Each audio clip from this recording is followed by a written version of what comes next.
Hey everyone, this is Samad. In today's video, we will learn how to connect to Postgres database in Cato. So without further wasting any time, let's get started.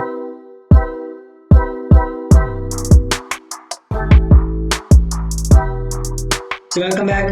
In last video, we have discussed how we can create some simple different type of routes in Cato and how we can manually test them in Postman. If you don't know, I am running a series in which I am making a note app in Android with backend in Cato. So I will provide the link in the description. If you want the code of my videos, then check the description. I have provided the link of my GitHub repo. To efficiently use my GitHub repo, check the branches. I have made different branches for every video. And the last character of each branch name is the particular video number. So let's come to our main topic. First of all, we need PostgreSQL in our system. PostgreSQL is a free open source object relational database management system, that is ORDBMS, which is an extension of RDBMS with object oriented concepts. RDBMS is a database management system in which the data is in the form of rows and columns. Columns are the properties and rows are the records. And this ORDBMS is an extension of RDBMS in which there is a concept of objects, classes, and all this, and it is a very advanced database. So to download Postgres, go to Postgres website. Link is in the description. Select your operating system, download the latest version. Now, while installing, you can change the location if you want or keep it as it is. Now, write your password carefully. You will gonna need this while creating your database. Now, after installation is complete, uncheck this stack builder option and click on finish. Now, in start menu, search for pgadmin. Open this and write your password. Now this is the place where we have to create our database. Now to create database, just right click on this database and create select database, and here you have to write the name of your database. In our case, this is NotesDB. You can write anything, then click on save button. Now you can see our database has been created. That's all we have to do here in pgadmin. Now we have to open our IntelliJ IDEA. There we have to connect to this database. To connect to this database, we need to add some libraries in our project. The first one is PostgreSQL. This library will gonna provide us the JDBC driver. We will understand what this JDBC driver is. The second one is Hikari. It is used to configure our database. Now we have our JDBC driver and we have configured our database. Now to access our database, we need something, and that is Exposed library, which is also made by JetBrains. It is used to access our database and perform all the queries. So these are the dependencies which we have to add in our project. And these are the latest version of these dependencies in April 2021. Let's add these dependencies in our project. Now in IntelliJ IDEA, open your build.gradle file and here paste the libraries. To get these libraries, go to my GitHub repo, copy these libraries from there and paste here. Now to add the versions, open this gradle.properties file and here add the versions of your libraries. Then sync your project, and that's all. You have added your libraries in your project. Now you have all your libraries which will gonna work for you, but you have to tell to Cato which database it have to use. And for that purpose, we need to give this JDBC driver. We will see what this JDBC driver is, and this JDBC driver will be provided by that Postgres library.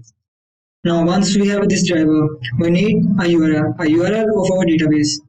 The format of the URL is this JDBC :PostgreSQL the name of the database, and in the query parameters we have to write the properties. For example, the user and the password of a database. Now we will gonna add these properties in our environment variables just for the security purpose. Now let's see what this JDBC is. The full form of JDBC is Java Database Connectivity. It is an API for programming language Java, which defines how a client may can access our database.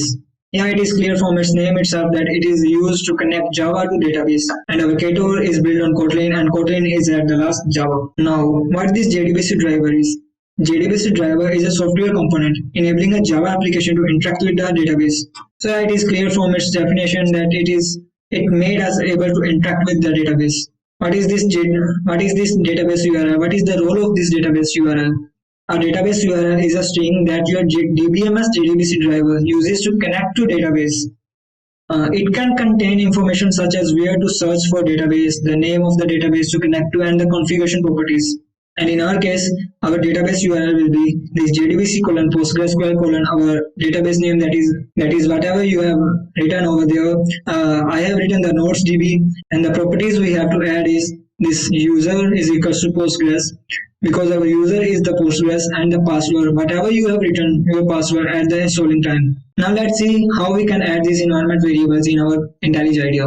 To add these environment variables, click on this drop down and click on this edit configurations. A box will gonna open. Click on this plus button, select Kotlin from here, and name this as a server. And here you have to select the main module, and then you have to click on this three dots button, and here you have to select our application.kt file. Now we have to add our environment variables in that. Click on this button. A dialog box will gonna open. Here click on this plus button, and here we have to write our JDBC driver. So here you can see I have added this JDBC driver and database URL. Press on OK, and then here click on apply and OK. Now let's run our server and let us check if an error is coming. So our build is successful. It means that there is no any error. Now let's come to the last part of our video. Right click on this source folder, add a new package named repository, and then right click on this repository package, add a new file called database factory. Actually it is an object. And here we have to write a function which we're going to configure our database, and that function is this Hikari function. Remember, we have added a Hikari library to configure our database. We are creating an instance of Hikari configure class, and here we are adding the driver name, that is our JDBC driver, which we have added in our environment variables. And to access environment variables, we have to use this function, that is system.getEnvironment variables, and then the name of the environment variable. After that, we need our database URL, and to add this, we have to write the config.jdbc URL, and here we have to access the environment variable, that is database URL. And we are setting the maximum pool size to 3, so that maximum connections to our database can be 3, and setting the auto commit to false, and the transaction isolation to the transaction repeatable rate, and then call the validate function. After that, we have to return our Hikari data source. In parameters, we have to pass the configuration properties. Now we need to create a function that will actually connect to our database. This Hikari function is providing us the data source, and we will get this data source from this Hikari function, and we will pass this data source to connect to our database. So let's write the function. Write database, select this JetBrains expose SQL database, and then call the connect function, and then pass our Hikari function over here. That's all currently we have to do in our init function. Let's add a suspend function so that we can do the queries in coroutine block. So this is the function, that is db query, and here if you know about coroutines, then here we are changing the context, and we are going to IO dispatcher, that is input output dispatcher, so that we can perform database queries. And here we are doing the transaction, and we are invoking this query function in our transaction block. So that's all in this video. In the next video, we will gonna create a table for users. So stay tuned. If you like this video,